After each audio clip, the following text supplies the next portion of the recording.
रखा था, मैं बात पूरी करूं। सालबा से जब ज़कात मांगी तो सर पकड़ के बैठ गया, सर पकड़ के बैठ गया। भाई बहुत ज़कात हो गई, भाई मैं नहीं दे पाऊंगा। ये तो यार एक तरह का टैक्स है यार, ये तो एक तरह का भाई तावान है। और भाई मैं क्यों दूं? ये तो यार बहुत मुझसे डिमांड की जा रही है। मगर उसे पता नहीं था कि मुस्तफ़ा ही की बदौलत, उन्हीं की दुआ के सदक़े में अल्लाह ने तुझे अमीर बनाया है। अब अगर मांगा भी जा रहा है भाई, तो तुझको देने में परेशानी क्या है? मैं आपसे अर्ज कर रहा था कि आपके खाते में अगर कोई 1 लाख डलवा दे तो 2,500 वापस करने में 1 साल के बाद परेशानी क्या है?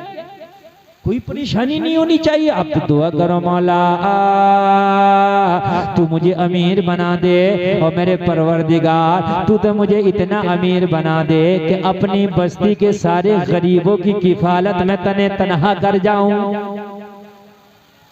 और ज़कात से इनकार कर दिया, इनकार किया। सहाबा वापस आए, अर्ज किया रसूलल्लाह वो तो ज़कात देने मना कर रहा है, वो तो टैक्स बता रहा है। या रसूलल्लाह वो तो कह रहा एक तरह का तावान है। यार ये तो मेरे ऊपर बोझ डाल दिया गया है। मेरे नबी ने फरमाया, ओ सहाबा मैंने मना किया था, माल की दुआ ना करा तुझे हलाक करा देगा। माल ने इसे हलाक कर दिया।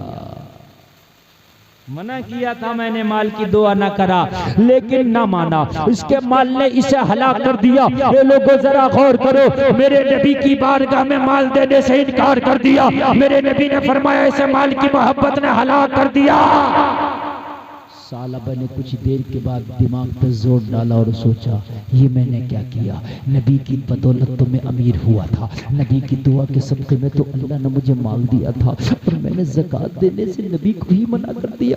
अल्लाह अल्लाह, कहीं ऐसा ना हो ये सारा माल खत्म हो जाए, कहीं ऐसा ना हो कि अभी लाठी पड़े मैं फिर गुर्बत व मुफलिसी में चला जाऊँ, और मैदान महशर में मैं जवाब क्या दूंगा। इसको पशेमानी हुई। फिर इसने मालूम है क्या किया? अपना सारा माल का हिसाब लगाया, और हिसाब लगाने के बाद में ज़कात का माल इकट्ठा किया, और इकट्ठा करने के बाद में पता इसने क्या किया लोगों? इसने सारा माल इकट्ठा करके नबी की बारगाह में ले आया, और लाने के बाद में कहने लगा या रसूलल्लाह मैं उस वक्त थोड़ा सा भटक गया था, या रसूलल्लाह मैंने उस वक्त मना कर दिया था, लेकिन मैं माल लेकर के आया हूँ, आका मैं सारा हिसाब लेकर के आया हूँ, या रसूलल्लाह मेरा ज़कात का माल कबूल फरमाने। अब मेरे नबी ने फरमाया सुन, तू क्या समझता था कि तेरे माल के हम मोहताज हैं? तू क्या समझता था तेरे माल से हम तुझसे टैक्स ले रहे? तूने मना कर दिया। अपना माल अब अपने पास रख, मोहम्मद को नहीं चाहिए। लोगों, अल्लाह ने ये मोहलत दी है, अगर तौबा की तो ये भी उसकी गनीमत है, वरना कभी कभी तो मौका ऐसा भी आएगा कि तौबा की मोहलत ही नहीं मिलेगी। वलन युअख्खिरल्लाहु नफ्सन इज़ा जाअ अजलुहा, जब मौत आएगी ना तो एक सांस की भी मोहलत नहीं दी जाएगी। हाँ, अभी मोहलत है, जवानी है मोहलत है, लोगों तुम्हारे पास जिंदगी है मोहलत है, सांसें हैं मोहलत है। अगर तुम्हें मौत का फरिश्ता देख लिया ना, तो मौत का फरिश्ता देखने के बाद में अब तुम चाहोगे हम तौबा कर लें, अब तुम चाहोगे काश दुनिया में एक बार मौला तू हमें मोहलत दे दे। ए मेरे परवरदिगार, इस मौत के फरिश्ते को एक बार तो तू वापस बुला ले। ए मेरे रब, तो इस मौत के फरिश्ते को एक बार वापस बुला ले, फिर मैं कभी सजदे से सर नहीं उठाऊंगा। ए मौला, मैं कभी किसी से दोस्ती नहीं करूंगा, मेरी दोस्ती होगी तो सिर्फ तुझसे होगी, मेरी तवज्जो होगी तो तेरी तरफ होगी, मेरे सजदे होंगे तो तेरे तरफ होंगे, मेरी इबादत होगी तो तेरे लिए होगी, मेरी सुबह होगी तो तेरे लिए होगी, मेरी शाम होगी तो तेरे लिए होगी। ए मेरे मौला, इस मौत के फरिश्ते को वापस बुला ले, मगर मौत का फरिश्ता पैगाम सुना रहा होगा, वलन युअख्खिरल्लाहु नफ्सन इज़ा जाअ अजलुहा। ओ लोगों, अब एक सांस की भी मोहलत नहीं दी जाएगी। अल्लाह ने जब मोहलत दी थी तो तूने तौबा नहीं की, अब मोहलत उठा ली है, अब ना तौबा कबूल है न तौबा कर सकता है।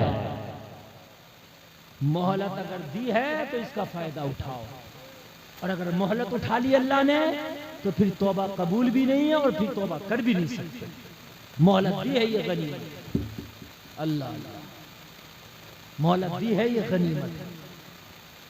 मेरे भाई, सालबा को मेरे नबी ने मना फरमा दिया, तेरी मोहलत खत्म हो गई, तेरी मोहलत खत्म हो गई, अब मुझे नहीं चाहिए, ले जा अपना माल। सालबा नजर को झुकाए, निगाह को झुकाए, अपना माल वापस लाया।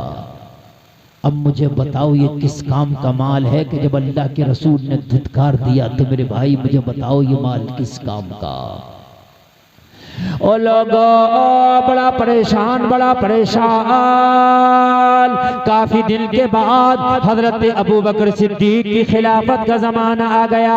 खलीफतुल मुस्लिमीन मेरे नबी के जाहिरी विसाल के बाद हजरत अबू बकर हो गए, अमीरुल मोमिनीन हजरत अबू बकर हो गए। ओ जलसे में आने वाला हजरत अबू बकर के जमाने में ज़कात की बकरियां लेकर के आया। सालबा लाने के बाद मेरे अबू बकर की बारगाह में खड़ा हो गया, अर्ज करने लगा हुजूर ज़कात लेकर के आया हूं, मेरी ज़कात कबूल फरमाए। हजरत अबू बकर ने फरमाया सालबा तेरे माल को जब मेरे नबी ने कबूल नहीं फरमाया तो अबू बकर भी कबूल नहीं करेगा। मोहलत ले ली अल्लाह ने, बताओ मुझे किस काम की। मोहलत उठा ली, अब बताओ किस काम की ये बकरियां। हजरत उमर के ज़माने में लेकर के आया। हजरत उमर ने भी मना फरमा दिया कि जब नबी ने कबूल नहीं किया, जब हजरत अबू बकर ने कबूल नहीं किया तो उमर कौन होता है तेरे माल को कबूल करने वाला।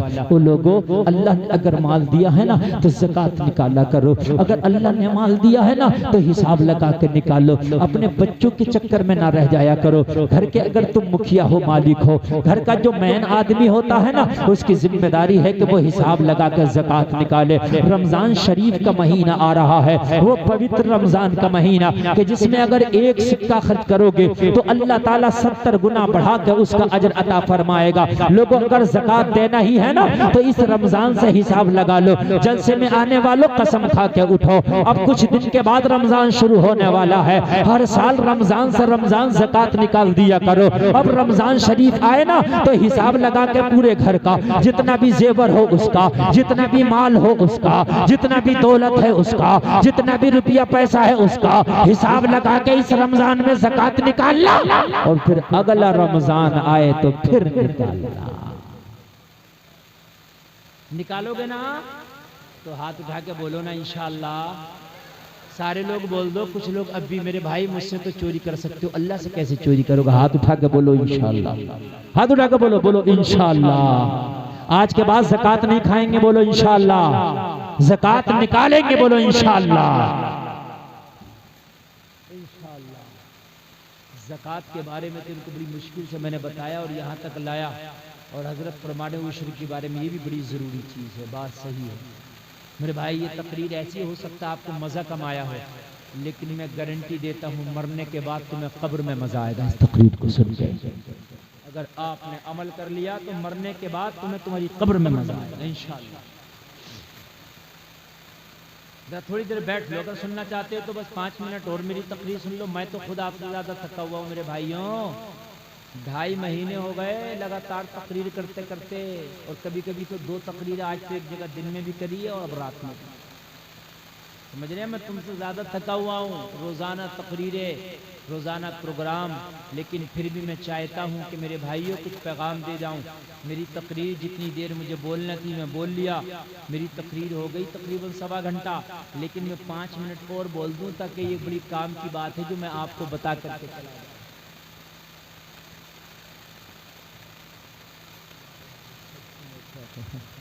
सैयद साहब भी देखिए फरमाइश कर रहे हैं, माशाल्लाह मोहब्बत फरमाते हैं सैयद साहब।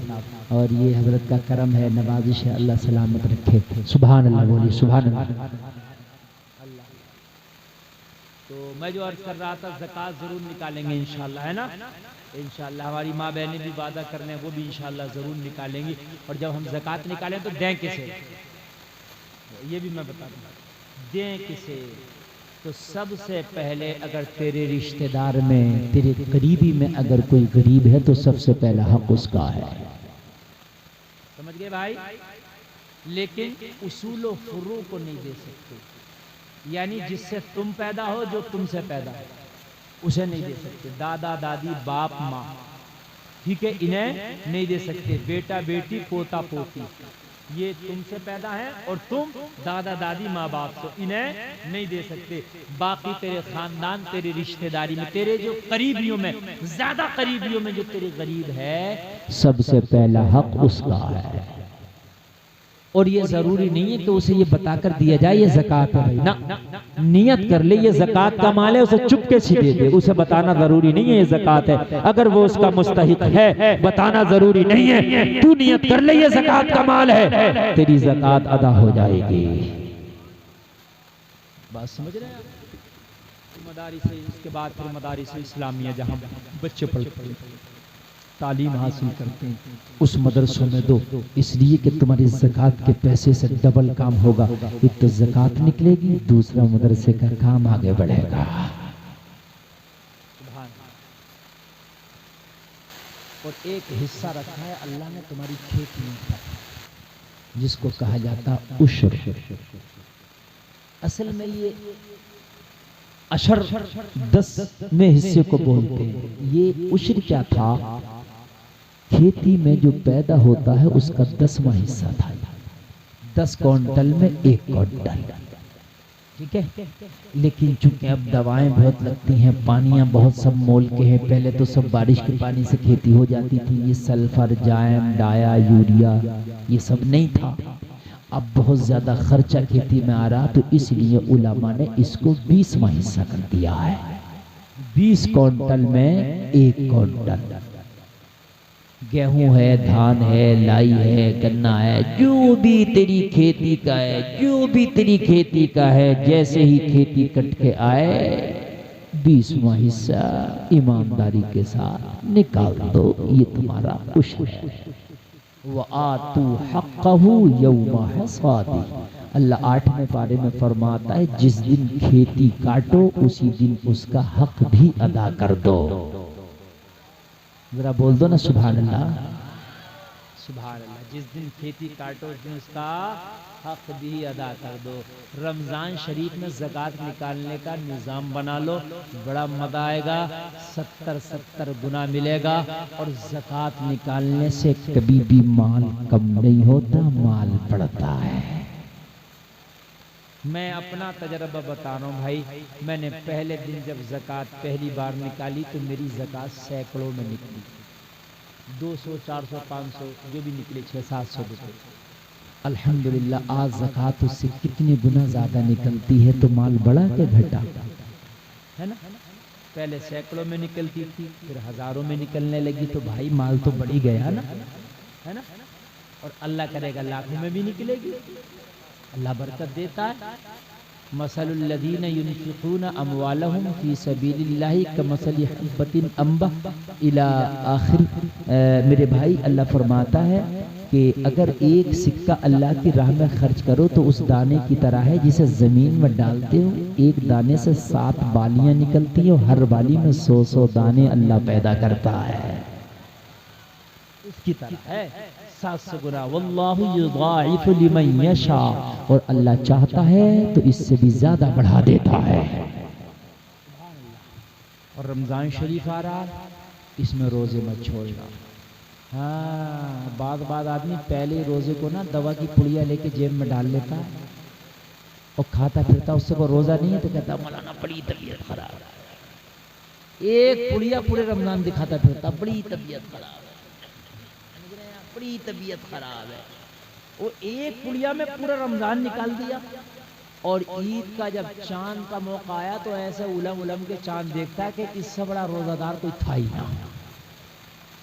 जो रोजा रखने वाला वो तो फिर भी सोच लेता चलो 29 रखे तो एक और सही, मगर जो रखता नहीं है ना, ये बड़ा उलम के चांद देखे कि इधर फोन करेगा, हजरात निकला का नहीं निकला, अगर नहीं निकला हो तो निकला, कहीं समय का कहीं खबर मिल जाए, निकल गया।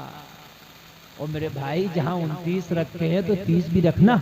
हुक्म ये है, चांद देख के रोजा रखो, चांद देख के ईद करो।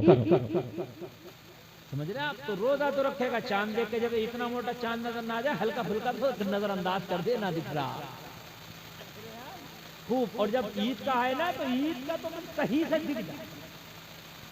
और मेरे भाइयों, जब तक क्या चांद ना दिखे या तस्दीक शरई ना हो जाए। अगर अब्र है तो तस्दीक शरई हो जाए, उससे पहले ईद ना करो। इसलिए कि अगर एक रोजा भी छूट गया ना, और मेरे भाइयों अगर एक रोजा भी छूट गया तो पूरी जिंदगी अगर रोजा रखते रहे और 1000 साल की उम्र पाई तो रमजान के एक रोजे का बदला नहीं हो सकता।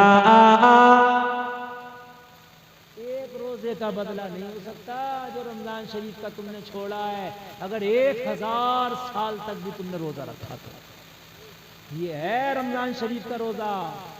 और बहुत से लोग फ्री में छोड़ देते हैं। जरा सी तबीयत खराब हुई, रोजा छोड़ दिया, धान लग रहे हैं, रोजा छोड़ दिया, मेहनत लग रहा, रोजा छोड़ दिया, न लगा मेहनत न लगा धान। ऐसा कारोबार जिससे इबादत में रुकावट आए, वो कारोबार तो छोड़ने का हुक्म है, मगर उस कारोबार की वजह से इबादत छोड़ने का हुक्म नहीं। समझ लीजिए मसला। धान लग रहे हैं, मेरा मेहनत लग रहा, मेरा गन्ना कट रहा, मेरा ये हो रहा, रोजा छोड़ दिया। मत काट, कम काट ले, थोड़ा काट ले, कई दिन में काट ले, लेकिन रोजा छोड़ने का हुक्म नहीं है। और किसने कहा कि गन्ना काटने से और रोजा का ये करने से और वो करने से जो है साहब नहीं हो सकता।